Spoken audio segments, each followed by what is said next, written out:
북한에서 태어나 자란 저는 처음 한국 땅을 밟았을 때 그저 믿기지 않았습니다.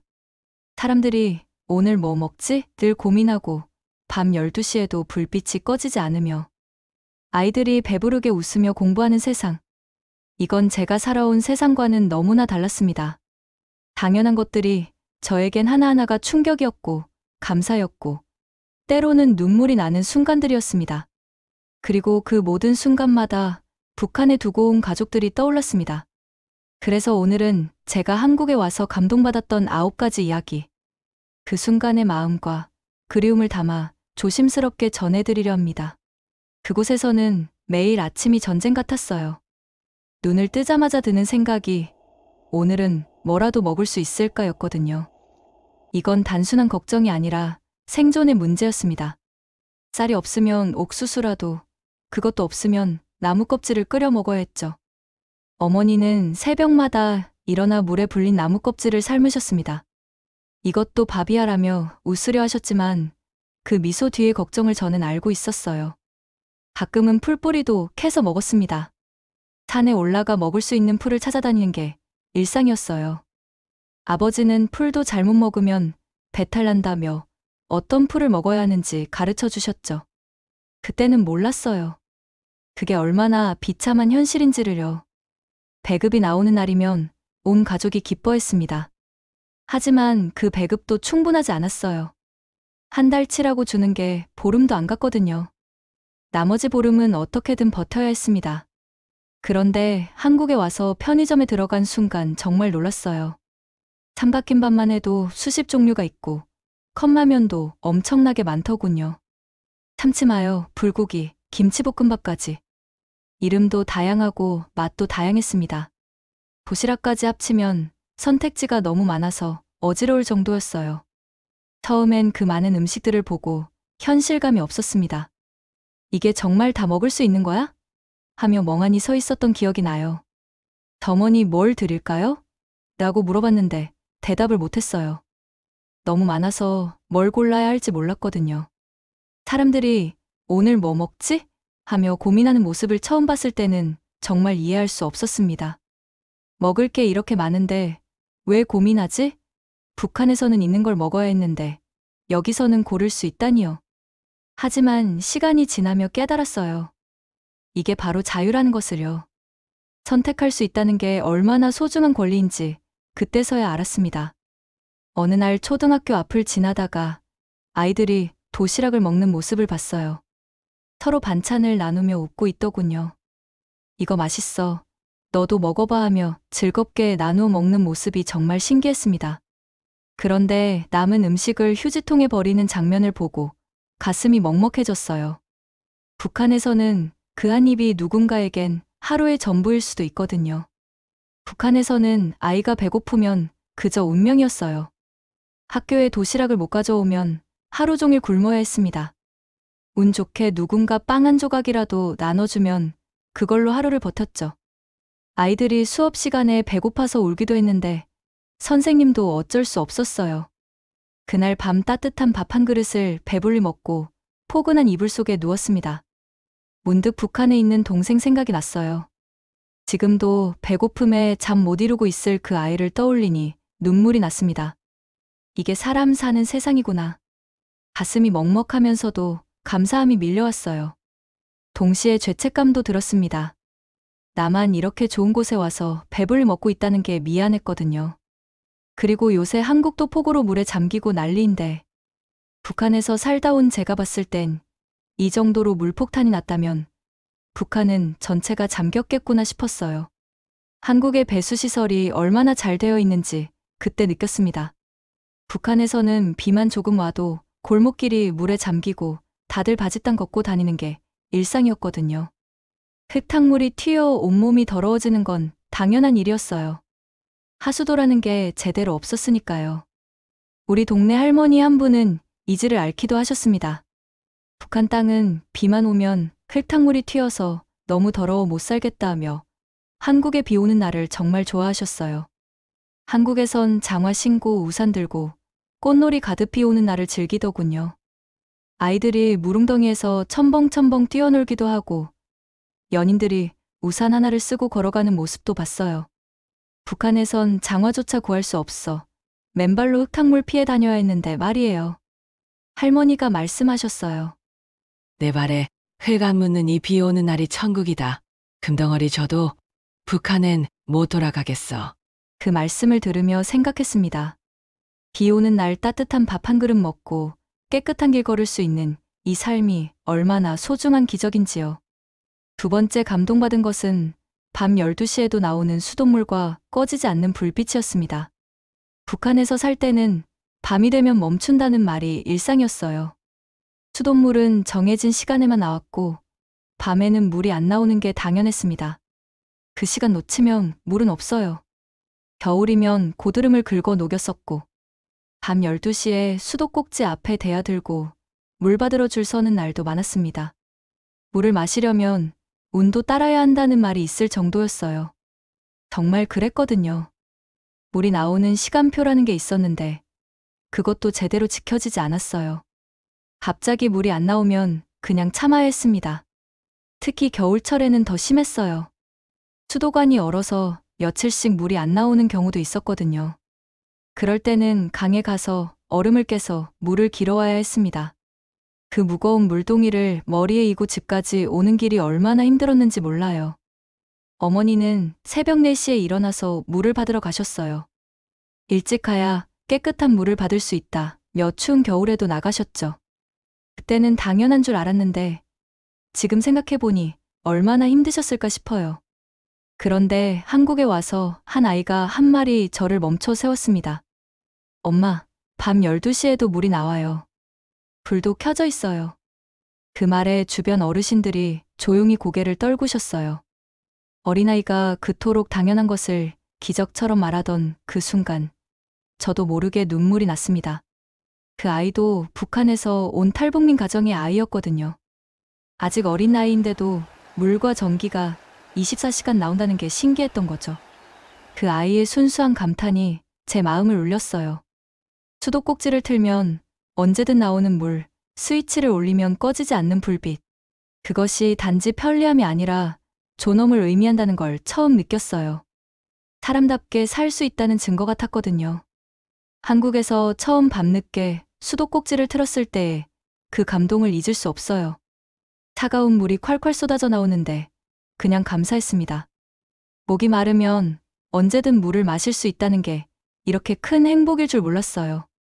전기 스위치를 올리니 환하게 켜지는 불빛도 마찬가지였어요. 북한에서는 전기가 제대로 안 들어왔거든요. 하루에 몇 시간만 들어오고 그것도 불안정했어요. 촛불이나 등유 램프가 더 믿을만했죠.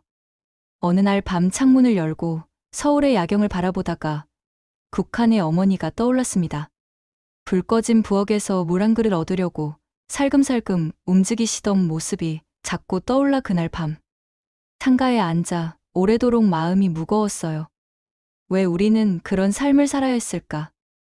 왜 그 따뜻한 물 한 그릇이 어머니에겐 그렇게 어려운 일이었을까? 그런 생각들이 머릿속을 맴돌았습니다. 북한에서는 밤이 되면 도시 전체가 어두워졌어요. 몇 개의 건물에만 불이 켜져 있고 나머지는 깜깜했죠. 위성사진으로 봐도 북한만 새까맣다고 하잖아요. 그게 제가 살던 현실이었어요. 하지만 한국의 밤은 달랐습니다. 온 도시가 반짝반짝 빛나고 네온사인들이 화려하게 빛나고 집집마다 따뜻한 불빛이 새어나왔어요. 그 빛들을 보면서 여기는 정말 다른 세상이구나 하고 느꼈습니다. 24시간 편의점도 신기했어요. 밤 12시가 넘어도 불이 환하게 켜져 있고 사람들이 드나들고 필요한 걸 살 수 있다니요. 북한에서는 해가 지면 모든 가게가 문을 닫았거든요. 그렇게 한국의 밤은 저에게 또 하나의 감동이자 하나의 상처였습니다. 밝은 불빛 아래에서 그 빛을 받지 못한 사람들을 떠올릴 수밖에 없으니까요. 어머니도 이런 밝은 불빛 아래에서 편안히 지내실 수 있다면 얼마나 좋을까 하는 생각이 들었어요. 밤마다 한강의 불빛을 바라보며 조용히 눈물 흘렸어요. 너무 다른 두 세상이 제 안에서 부딪히는 순간이었습니다. 이곳의 당연함이 저곳의 기적이라는 걸 매 순간 느끼며 살고 있었거든요.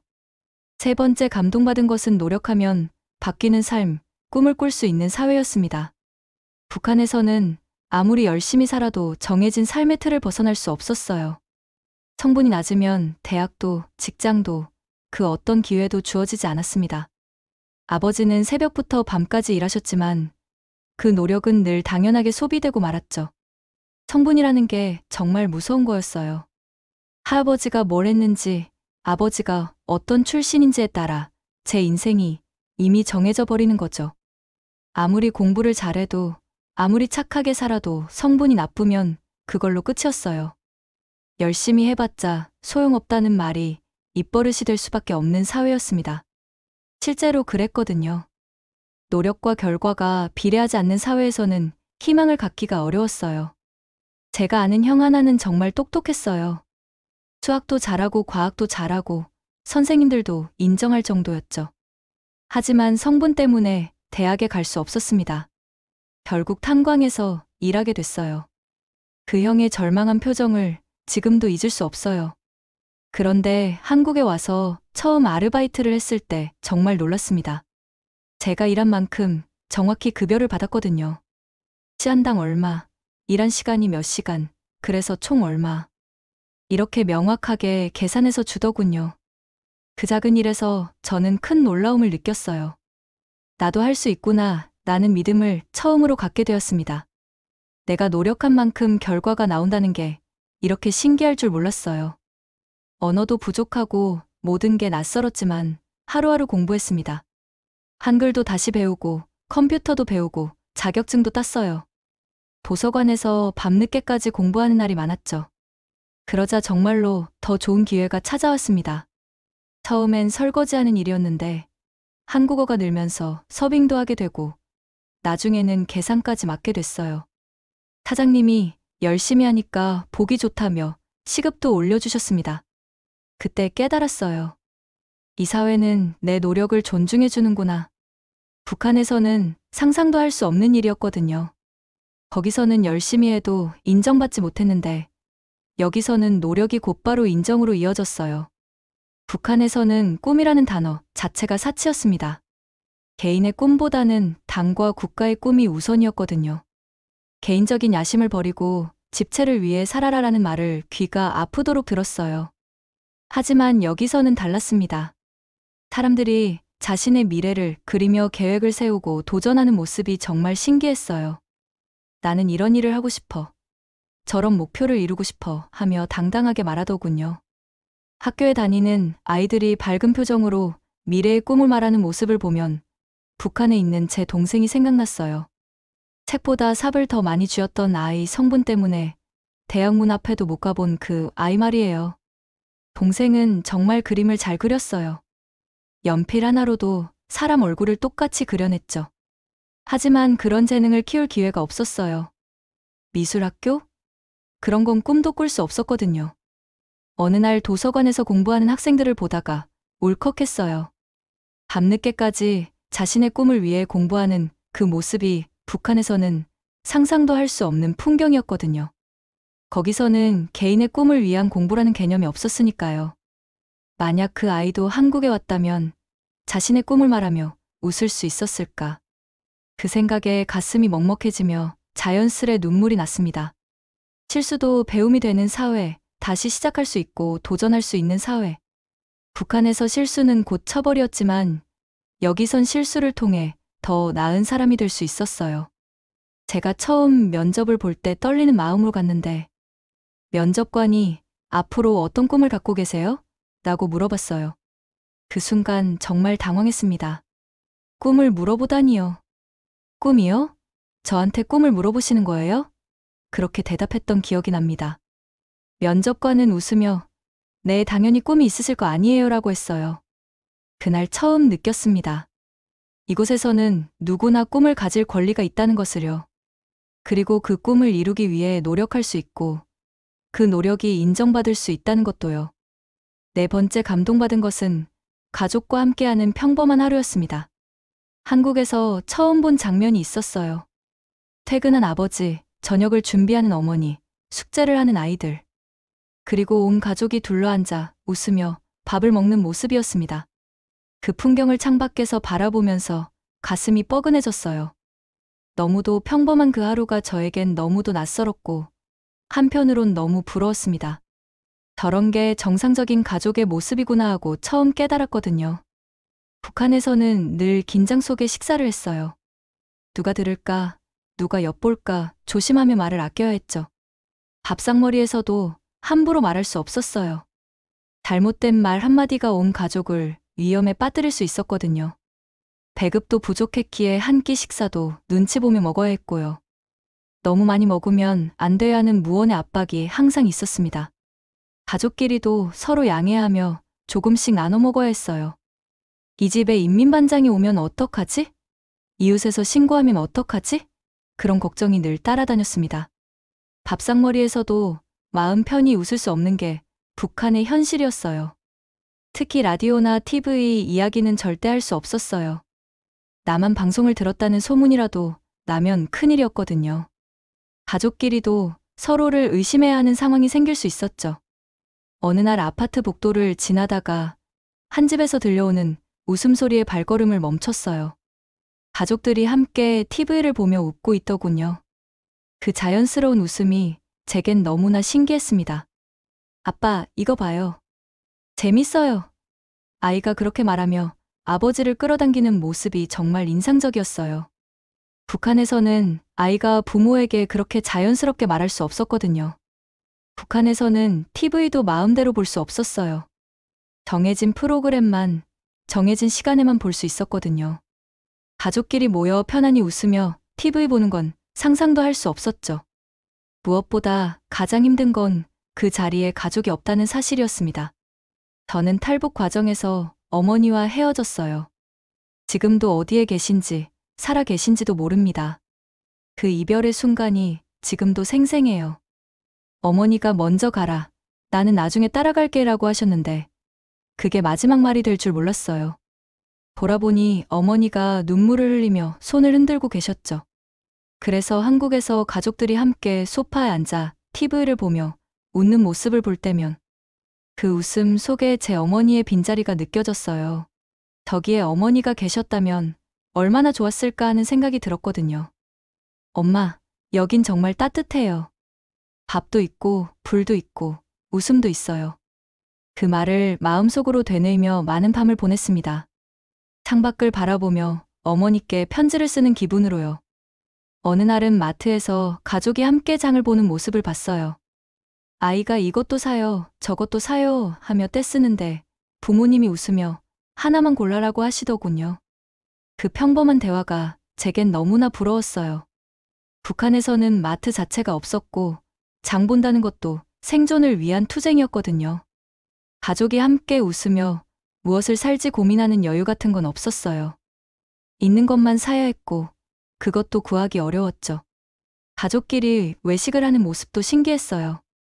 레스토랑에 앉아서 메뉴를 보며 뭘 먹을까? 하고 고민하고 음식이 나오면 맛있다 하며 함께 나눠 먹는 모습이요. 그런 평범한 순간들이 저에겐 특별해 보였어요. 가족이 함께 있다는 것, 마음 편히 웃을 수 있다는 것 걱정 없이 대화할 수 있다는 것이 얼마나 소중한지 그때 깨달았습니다. 그날 밤 저는 오랜만에 꿈을 꿨습니다. 어머니와 함께 밥을 먹는 꿈이었어요. 꿈속에서 어머니가 말씀하셨습니다. 우리도 언젠가는 저런 하루를 보낼 수 있겠지? 그것만으로도 눈물이 났습니다. 평범한 가족의 하루. 그게 제겐 가장 큰 꿈이 되었어요. 언젠가 어머니와 다시 만나서 함께 밥을 먹고 함께 TV를 보며 웃을 수 있는 그런 날이 오기를 간절히 바라며 살고 있습니다. 5번째 감동받은 것은 내 손으로 집을 마련할 수 있다는 꿈이었습니다. 북한에서는 내 집이라는 개념이 없었어요. 집은 당에서 정해주는 곳에 그냥 사는 것이었죠. 어디서 살고 싶은지, 어떤 공간이 좋은지 생각할 수도 없었습니다. 집은 국가의 것이다라는 말이 당연했거든요. 개인이 집을 소유한다는 건 상상도 할 수 없는 일이었어요. 심지어 그 집마저도 언제 빼앗길지 모르는 불안한 상황이었습니다. 당에서 이사하라고 하면 무조건 이사해야 했어요. 이유도 묻지 못했고 항의할 수도 없었죠. 아무리 오래 살던 집이라도 하루아침에 떠나야 하는 게 현실이었습니다.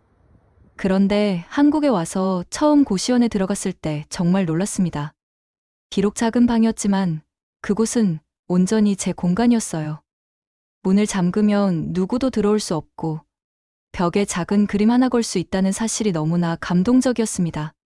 처음으로 열쇠를 받았을 때 그 느낌을 잊을 수 없어요. 이게 내 열쇠구나. 손바닥 안에 작은 열쇠가 이렇게 큰 의미를 갖는다는 걸 그때 처음 알았습니다. 고시원 관리사무소에서 계약서에 사인할 때도 신기했어요. 여기 사인하시면 이 방은 계약 기간 동안 완전히 당신 것입니다 라고 하더군요. 북한에서는 상상도 할 수 없는 일이었죠. 그 작은 방에서 처음 밤을 보낼 때 정말 감동했어요. 아무도 허락 없이 들어올 수 없는 나만의 공간. 문을 잠그고 여기는 정말 내 공간이야 라고 혼잣말을 했던 기억이 나요. 아르바이트를 하며 조금씩 돈을 모았어요. 하루에 몇천 원씩이었지만 그 돈이 모이면 더 좋은 곳으로 이사 갈 수 있다는 희망이 있었거든요. 통장에 쌓여가는 돈을 보며 꿈을 키웠습니다. 몇 달 후 드디어 원룸으로 이사를 했습니다.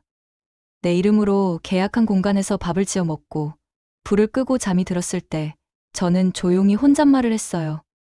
이곳이 내 집이구나. 그 순간 북한에 남겨진 아버지가 떠올랐습니다.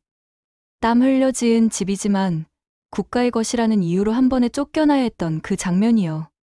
아버지가 이게 내 집인데라며 억울해하시던 모습이 생생해요. 당 간부가 와서 여기는 이제 당의 필요에 의해 다른 용도로 쓰이게 됐다며 일방적으로 통보했어요. 아버지가 평생 모은 돈으로 지은 집인데도 아무런 보상 없이 내놓아야 했죠. 그 기억이 떠오르며 저도 모르게 눈물이 났어요. 여기서는 제가 번 돈으로 제 이름으로 계약한 집인데 거기서는 평생 모은 돈으로 지은 집도 하루아침에 빼앗겼으니까요. 부동산에 가서 전세라는 말을 처음 들었을 때도 신기했어요. 목돈을 맡기고 집을 빌려 사는 시스템이라니요. 북한에서는 상상도 할 수 없는 일이었습니다. 보증금은 계약 만료 시 전액 돌려드립니다 라는 말도 놀라웠어요. 돈을 맡겨놓고 나중에 다시 받는다는 개념이 북한에는 없었거든요. 모든 게 국가 소유니까 개인 간의 거래라는 게 존재하지 않았어요. 언젠가는 내 집을 살 수 있을까? 그런 생각을 하며 적금도 넣기 시작했어요. 매달 조금씩이지만 통장에 쌓여가는 숫자를 보면서 희망을 품었습니다. 집을 구경하러 다닐 때마다 감동이었어요. 이 방은 어떠세요? 마음에 드시면 계약하시죠. 부동산 중개사가 그렇게 말할 때마다 가슴이 뛰었어요. 내가 선택할 수 있다는 게 너무 신기했거든요. 방의 구조, 위치, 가격을 비교해서 제가 직접 선택할 수 있다는 것. 북한에서는 꿈도 꿀 수 없는 자유였어요. 거기서는 당에서 정해준 곳에 가야 했으니까요. 작은 집 열쇠 하나를 쥐고 있다는 것이 이토록 큰 자존감과 안정감을 줄 정말 몰랐습니다. 문을 잠그고 여기는 내 공간이야 라고 말할 수 있는 그 순간이 제겐 진짜 자유였어요. 은행에서 대출 상담을 받을 때도 놀랐어요. 소득이 이 정도면 이만큼 대출 가능합니다 라며 구체적인 금액을 알려주더군요. 내 능력으로 집을 살 수 있다는 가능성을 보여주는 거였어요. 북한에 있는 가족들에게 말해주고 싶었어요. 나 이제 내 집이 생겼어. 작지만 정말 내 집이야. 그들도 언젠가는 이런 기쁨을 느낄 수 있기를 간절히 바라면서요. 6번째 감동받은 것은 혼자여도 외롭지 않은 나라였습니다. 북한에서 아프면 그냥 참는 것이 상책이었어요. 약도 없고 병원도 형식적이고 돈이 없으면 치료는커녕 문턱조차 넘기 힘들었죠.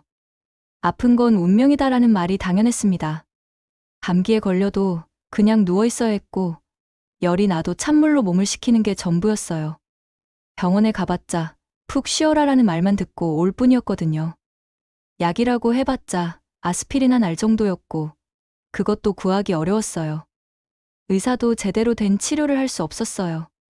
의료 장비도 부족하고 약품도 부족하고 전기도 제대로 안 들어와서 수술도 못하는 경우가 많았거든요. 심각한 병에 걸리면 그냥 포기해야 했어요. 하지만 한국에서는 완전히 달랐습니다.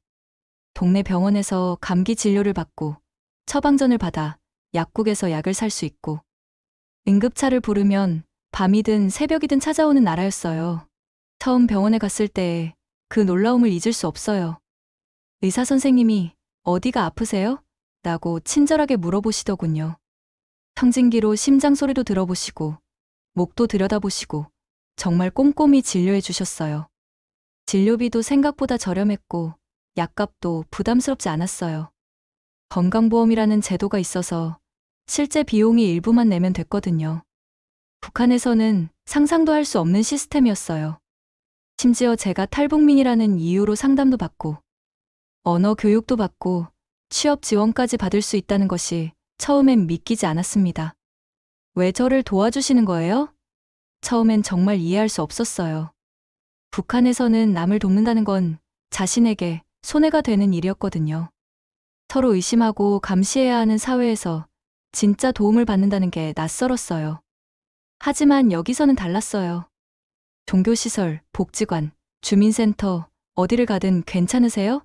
라고 물어봐주는 사회였습니다. 정말 진심으로 걱정해주는 마음이 느껴졌어요. 하나원에서 처음 적응 교육을 받을 때 상담사 선생님이 말씀하셨어요. 여기서는 혼자가 아니에요. 도움이 필요하면 언제든 연락하세요. 그 말이 얼마나 따뜻하게 들렸는지 몰라요. 어느 날 몸이 아파서 119에 전화를 걸었어요. 그런데 정말로 구급차가 왔고 병원까지 데려다 주더군요. 응급실에서 치료받고 나오는데 간호사가 조심히 들어가세요라고 인사까지 해주셨어요. 그 순간 북한에 계신 어머니가 떠올랐습니다. 몸이 많이 안 좋으셨는데 병원은커녕 약 한 봉지도 쉽게 구하지 못했던 기억이요. 어머니가 아파서 신음하셔도 제대로 해드릴 수 있는 게 없었거든요. 그 따뜻한 손길을 받을 때마다 죄송하고 또 감사했어요. 어머니도 이런 도움을 받으셨다면 얼마나 좋았을까. 그 생각에 눈물이 났습니다. 복지관에서 한국어를 배울 때도 그랬어요. 선생님들이 정말 친절하게 가르쳐 주시고 잘못 발음해도 웃으며 다시 알려주셨거든요. 천천히 하세요. 괜찮아요. 라는 말을 들을 때마다 가슴이 따뜻해졌어요. 북한에서는 실수하면 바로 지적당하고 혼났는데 여기서는 실수를 이해해주고 격려해주니까 정말 신기했어요. 학습 속도가 빨라질 수밖에 없었죠. 취업 상담을 받을 때도 마찬가지였습니다. 상담사가 제 이력서를 꼼꼼히 봐주시고 이런 일자리는 어떠세요? 라며 여러 가지를 추천해 주셨어요. 면접 볼 때 주의사항도 알려주시고 불합격해도 다음에 더 좋은 기회가 있을 거예요 라며 위로해 주셨죠. 교회에서도 많은 도움을 받았어요. 믿지 않는다고 해도 따뜻하게 대해주시고 어려운 일이 있으면 함께 고민해 주셨어요. 우리는 가족이에요. 라는 말씀이 정말 위로가 됐습니다. 혼자 온 이 땅에서도 외롭지 않을 수 있다는 게 정말 신기했어요. 가족은 없지만 사회가 가족처럼 따뜻하게 감싸주는 느낌이었거든요. 동네 슈퍼 할아버지도 친절하셨어요. 처음에는 말이 안 통해서 답답했는데 시간이 지나니까 오늘은 뭐 사러 왔어? 라며 반갑게 인사해 주시더군요. 그런 작은 관심 하나하나가 저에겐 큰 힘이 됐어요. 이런 따뜻한 사회에서 살 수 있다는 게 얼마나 행복한지 매일 느끼고 있습니다. 북한에 있는 가족들도 언젠가는 이런 따뜻함을 경험할 수 있기를 간절히 바라고 있어요. 7번째 감동받은 것은 아이들이 웃으며 공부하는 교실이었습니다. 북한에서는 아이들이 학교보다 논밭이나 건설 현장으로 먼저 가야 했어요. 수업은 중단되기 일쑤였고 겨울이면 난방조차 제대로 되지 않아 손이 얼어 글씨도 쓰기 힘들었죠. 오늘은 감자 캐러 가야 한다. 내일은 벽돌 나르는 일을 해야 한다. 이런 식으로 공부할 시간보다 노동하는 시간이 훨씬 많았어요. 아이들이 학교에 와도 제대로 된 수업을 받기 어려웠거든요.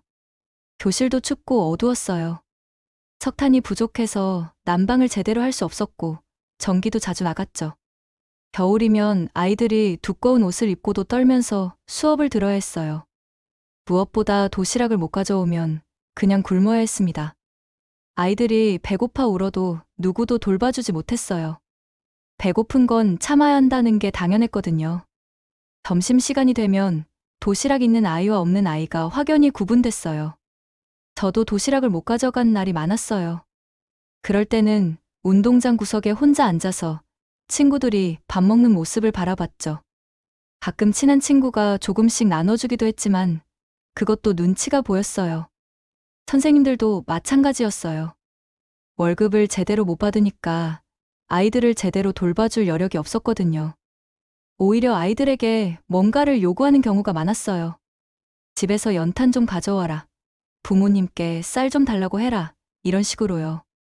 그런데 한국의 학교는 완전히 달랐어요.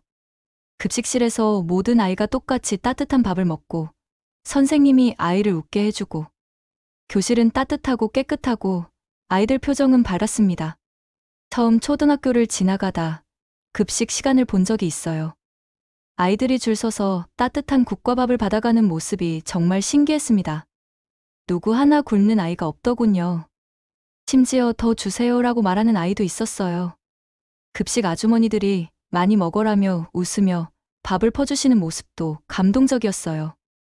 북한에서는 상상도 할 수 없는 풍경이었거든요. 거기서는 조금만 먹어야 한다가 기본이었는데 여기서는 많이 먹어야 한다니까요. 교실 안도 정말 달랐어요. 히터가 켜져 있어서 따뜻하고 형광등이 환하게 켜져 있어서 밝고 아이들이 반팔 티셔츠를 입고도 춥지 않게 공부할 수 있더군요. 그 모습을 보고 있으면 북한에 두고 온 동생이 떠올라요. 빨간 손등을 주물러가며 글씨를 쓰던 그 아이, 한 끼 도시락을 얻기 위해 운 좋게. 어디서 빵 한 조각 생기면 그걸로 하루를 버텼던 동생 말이에요. 동생은 정말 공부를 좋아했어요. 책이 없어서 종이에 써진 글자라도 열심히 읽곤 했거든요. 하지만 학교보다는 일을 해야 하는 날이 더 많았어요. 어린아이에 벌써 어른들과 함께 힘든 일을 해야 했죠. 그 아이가 이런 교실에서 공부했다면 지금 어떤 사람이 되었을까? 그 생각을 하다 보면 자연스럽게 눈물이 났습니다. 따뜻한 교실에서 배불리 먹고 마음껏 공부할 수 있었다면 얼마나 좋았을까요? 한국 아이들은 꿈을 자유롭게 말할 수 있었어요. 나는 의사가 되고 싶어요. 나는 선생님이 되고 싶어요. 하며 밝게 웃는 모습이 너무 부러웠습니다. 자신의 미래를 자신이 정할 수 있다는 게 얼마나 소중한 권리인지요. 북한에서는 개인의 꿈보다 당이 정해준 길을 가야 했거든요. 성분이 좋지 않으면 아무리 공부를 잘해도 대학에 갈 수 없었어요. 꿈을 말하는 것 자체가 위험한 일이었죠. 어느 날 도서관에서 학생들이 공부하는 모습을 봤는데 정말 감동이었어요. 자신의 미래를 위해 밤늦게까지 책을 읽는 그 모습이 북한에서는 상상할 수 없는 풍경이었거든요. 학습지도 다양했어요. 수학, 과학, 영어, 역사까지. 북한에서는 주체사상과당의 교시만 외워야 했는데 여기서는 정말 많은 것을 배울 수 있었어요. 체육 시간도 달랐어요. 아이들이 정말 즐겁게 운동하고 선생님도 함께 웃으며 지도해 주시더군요. 북한에서는 체육도 군사훈련의 연장선이었는데 여기서는 정말 놀이처럼 재밌게 하는 거였어요. 음악 시간, 미술 시간도 마찬가지였습니다. 아이들이 자유롭게 그림을 그리고 좋아하는 노래를 부를 수 있다는 게 정말 부러웠어요. 창의성을 키울 수 있는 환경이 되어 있더군요. 이런 환경에서 자란 아이들이 얼마나 행복할까 생각하면서도 북한에 있는 아이들을 생각하면 마음이 아팠습니다. 모든 아이가 이런 교육을 받을 수 있다면 얼마나 좋을까요? 8번째 감동받은 것은 내가 인간답게 살고 있다는 감정이었습니다. 북한에서의 삶은 늘 누군가의 감시 아래 있었고 모든 결정은 내가 아닌 국가의 몫이었어요. 어디에 가야 할지도 무엇을 해야 할지도 그저 지시를 따라야 했죠. 개인은 없다. 오직 집체만 있을 뿐이다라는 말을 귀에 못이 박히도록 들었어요. 내 생각, 내 의견, 내 감정 같은 건 중요하지 않았습니다. 오직 당의 뜻에 따라 움직이는 것만이 올바른 삶이었거든요. 아침에 일어나면 무엇을 해야 할지 이미 정해져 있었어요. 몇 시에 일어나서 어디에 가서 무엇을 하고 언제까지 해야 하는지 모든 게 규칙과 지시에 의해 결정됐죠. 심지어 무엇을 생각해야 하는지도 정해져 있었어요. 당의 교시를 외우고 수령님의 은덕을 생각하고 조국 통일의 의지를 다져야 했습니다. 개인적인 생각을 하는 것 자체가 위험한 일이었어요. 그런데 이곳에서는 아침에 눈을 뜨면 오늘은 뭘 할까를 제가 정합니다. 무엇을 먹고 어떤 일을 하고 어떤 사람을 만날지도 모두 제가 선택해요. 이런 작은 선택들이 얼마나 소중한지 매일 느끼고 있어요. 처음에는 그 자유가 무서웠어요. 내가 정말 이런 걸 선택해도 되나? 하는 생각이 들었거든요. 북한에서는 선택할 기회가 없었으니까 선택하는 방법을 몰랐어요. 이런 삶을 처음 살아보며 저는 생각했습니다. 이게 바로 사람답게 사는 거구나. 내 의지로 결정하고 내 책임으로 행동할 수 있다는 것이 얼마나 큰 자유인지 깨달았어요. 북한에서 실수는 곧 처벌이었지만 여기선 실수도 배움이 돼요. 다시 시작할 수 있고 도전할 수 있고 꿈꿀 수 있습니다. 실패해도 다시 일어설 기회가 주어지는 사회예요. 제가 처음 투표를 했을 때 그 떨림을 잊을 수 없어요. 제가 정말 선택할 수 있는 거예요? 선거관리원에게 물어봤더니 웃으며 당연하죠라고 하시더군요. 투표용지를 받고 기표소에 들어갔을 때 정말 신기했어요. 여러 명의 후보자 중에서 제가 원하는 사람을 선택할 수 있다니요. 북한에서는 한 명만 나와 있고 찬성에만 표시하면 되는 거였는데 여기서는 진짜 선택이 가능했어요. 투표용지에 도장을 찍는 그 순간 정말 감동했어요. 내 의견이 반영될 수 있다는 게 너무 신기했거든요. 이게 바로 민주주의구나 하고 처음 깨달았습니다. 언론의 자유도 놀라웠어요. 신문에서 정부를 비판하는 기사를 보고 처음엔 깜짝 놀랐어요. 이런 글을 써도 되나? 싶었거든요. 북한에서는 상상도 할 수 없는 일이었으니까요. TV에서도 다양한 의견을 들을 수 있었어요. 찬성하는 사람도 있고 반대하는 사람도 있고 서로 토론하는 모습을 보며 이런 게 정상적인 사회구나 하고 생각했어요. 종교의 자유도 그랬어요. 교회에 가고 싶으면 가고 안 가고 싶으면 안 가도 되고 무엇을 믿든 자유였어요. 북한에서는 종교 자체가 금지되어 있었는데 여기서는 선택의 문제였죠. 이사의 자유도 감동적이었어요. 살고 싶은 곳에서 살 수 있다는 것. 북한에서는 허가 없이는 동네도 마음대로 벗어날 수 없었는데 여기서는 전국 어디든 갈 수 있었어요. 직업 선택의 자유도 마찬가지였습니다.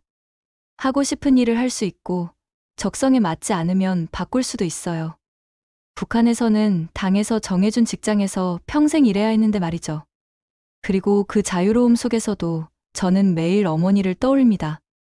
지금 이 자유를 함께 누릴 수 없다고 생각하면 그리움과 미안함이 겹쳐져 마음이 아려요. 어머니께서도 이런 자유를 경험하실 수 있다면 얼마나 좋을까요? 하고 싶은 말을 마음껏 하시고, 가고 싶은 곳을 자유롭게 다니시고, 만나고 싶은 사람을 언제든 만나실 수 있다면요. 그럼에도 불구하고 지금 내가 사람답게 살고 있다는 이 감정은 무엇과도 바꿀 수 없는 축복입니다. 매일 아침 눈을 떠서 오늘은 무엇을 할까를 생각할 수 있다는 것만으로도 행복해요. 9번째 감동받은 것은 희망을 품을 수 있는 미래였습니다. 북한에서는 미래를 꿈꾼다는 것 자체가 위험한 일이었어요. 개인의 미래보다는 국가의 미래만이 중요했고, 개인적인 꿈이나 계획을 세우는 것은 자본주의적 사고로 여겨졌거든요. 10년 후에는 뭘 하고 있을까? 20년 후에는 어떤 모습일까? 이런 생각을 할 수가 없었어요. 내일도 불확실한 상황에서 먼 미래를 계획한다는 건 사치였죠. 그저 하루하루 버티는 것만으로도 벅찼어요. 오늘 먹을 것이 있을까? 내일은 어떤 일이 생길까? 언제 또 어떤 지시가 내려올까? 이런 걱정들로 가득한 삶이었습니다. 미래에 대한 불안감이 항상 있었어요. 언제 정치범으로 몰릴지, 언제 다른 지역으로 추방당할지, 언제 가족과 헤어져야 할지 알 수 없었거든요. 안정적인 미래를 그릴 수 없는 사회였어요. 그런데 한국에 와서는 모든 게 달랐습니다. 사람들이 당당하게 미래 계획을 세우고 꿈을 이야기하고 목표를 향해 나아가는 모습을 보며 정말 놀랐어요. 은행에서 적금을 들 때 직원이 목표 금액이 얼마예요? 라고 물어봤어요. 그때 처음 깨달았죠. 여기서는 미래를 위해 계획을 세우고 준비하는 게 당연한 일이라는 것을요. 5년 후에는 집을 사고 싶어요. 10년 후에는 사업을 하고 싶어요. 이런 말들을 자연스럽게 할 수 있다는 게 신기했어요. 북한에서는 상상도 할 수 없는 대화였거든요. 아이들이 커서 뭐가 될 거야? 라는 질문에 대답하는 모습도 감동적이었어요. 과학자, 의사, 선생님, 운동선수 등등 각자의 꿈을 당당하게 말하더군요. 그 꿈들이 실현 가능한 것들이라는 점이 더욱 놀라웠어요. 대학 입학 설명회에 가봤을 때도 그랬어요. 학과별로 앞으로의 진로와 전망을 설명해주고 졸업 후 어떤 일을 할 수 있는지 구체적으로 알려주더군요. 미래가 이렇게 구체적으로 계획될 수 있다는 게 감동이었어요. 보험에 가입할 때도 신기했어요. 노후를 위해 미리 준비하세요 라는 말을 듣고 깜짝 놀랐거든요. 북한에서는 노후라는 개념 자체가 없었어요. 죽을 때까지 일해야 하는 게 당연했으니까요. 연금제도에 대해 들었을 때도 그랬어요. 일정 나이가 되면 매달 돈을 받을 수 있다는 설명을 듣고 정말 놀랐습니다. 국가가 개인의 노후를 책임진다는 개념이 북한에는 없었거든요. 창업 지원 제도도 인상적이었어요. 아이디어가 있으면 사업을 시작할 수 있도록 도와드립니다. 라는 말을 듣고 가슴이 뛰었어요. 개인이 사업을 한다는 것 자체가 북한에서는 불가능한 일이었는데요. 교육 기회도 열려 있었어요. 나이에 상관없이 공부하고 싶으면 할 수 있고, 새로운 기술을 배우고 싶으면 배울 수 있었어요. 평생교육이라는 개념이 정말 신선했습니다. 제가 한국어 공부를 마치고 컴퓨터를 배우고 싶다고 했을 때 상담사가 좋은 생각이에요. 이런 과정들이 있어요. 라며 여러 가지를 소개해 주셨어요. 배우고 싶다는 의지만 있으면 기회는 얼마든지 있었어요. 미래를 위한 투자라는 개념도 새로웠어요. 주식, 펀드, 부동산 등 다양한 투자 방법이 있고 미래를 위해 돈을 불려나갈 수 있다는 것이 신기했어요. 가장 감동적인 건 이 모든 희망들이 허황된 꿈이 아니라 실현 가능한 목표라는 점이었어요. 노력하면 정말로 이룰 수 있는 것들이었거든요. 지금 저도 5년 후, 10년 후의 계획을 세우고 있어요. 더 좋은 집으로 이사하고, 더 안정적인 직장을 갖고, 언젠가는 작은 사업도 해보고 싶어요. 그리고 무엇보다 북한에 있는 가족들과 다시 만나는 게 제 가장 큰 꿈이에요. 오늘 제 이야기를 끝까지 들어주셔서 감사해요. 여러분에게는 당연한 일상이겠지만 저에게는 하나하나가 기적이었습니다. 먹을 걸 고민할 수 있다는 것, 비 오는 날 흙 묻지 않고 걸을 수 있다는 것, 밤에도 물이 나오는 수도꼭지와 꺼지지 않는 불빛 아래에서 존엄을 지킬 수 있다는 것, 노력하면 바뀌는 삶, 가족과 함께하는 평범한 하루, 내 손으로 집을 마련할 수 있다는 꿈, 혼자여도 외롭지 않은 사회, 아이들이 웃으며 공부하는 교실, 인간답게 살 수 있다는 감정, 그리고 희망을 품을 수 있는 미래까지. 이 모든 것이 제겐 감동이었어요. 매일 이런 축복 속에서 살고 있다는 것만으로도 감사합니다. 그리고 북한에 두고 온 가족들이 언젠가는 이 자유를, 이 따뜻함을, 이 희망을 함께 누릴 수 있기를 간절히 바랍니다. 그날이 올 때까지 저는 이곳에서 열심히 살아갈 거예요. 지금까지 긴 이야기를 끝까지 들어주셔서 정말 감사합니다. 제가 한국에서 경험한 9가지 감동을 나누면서 많은 것을 다시 한번 생각하게 됐어요. 여러분에게는 너무나 당연한 일상들이 저에게는 이렇게 큰 감동이었다는 것을 알아주셨으면 좋겠어요. 그리고 이런 소중한 일상을 누리고 계신다는 것에 감사함을 느끼셨으면 합니다. 제 이야기가 여러분께 작은 위로나 깨달음이 되었다면 그것만으로도 충분해요. 그리고 혹시 이 영상을 보고 계신 다른 탈북민분들이 계시다면 우리는 혼자가 아니라는 것을 꼭 말씀드리고 싶어요. 북한에 아직 남아있는 모든 분들이 언젠가는 이런 자유와 따뜻함을 경험할 수 있기를 간절히 바랍니다. 그날이 올 때까지 저희가 여기서 열심히 살면서 희망의 불씨를 지켜나가겠어요. 이 영상이 도움이 되셨다면 좋아요와 구독 부탁드려요. 그리고 댓글로 여러분의 따뜻한 마음을 나눠주세요. 여러분의 한마디 한마디가 저에게는 큰 힘이 됩니다. 다시 한번 감사드리고 모든 분들이 건강하고 행복하시기를 바랍니다. 오늘도 좋은 하루 보내세요.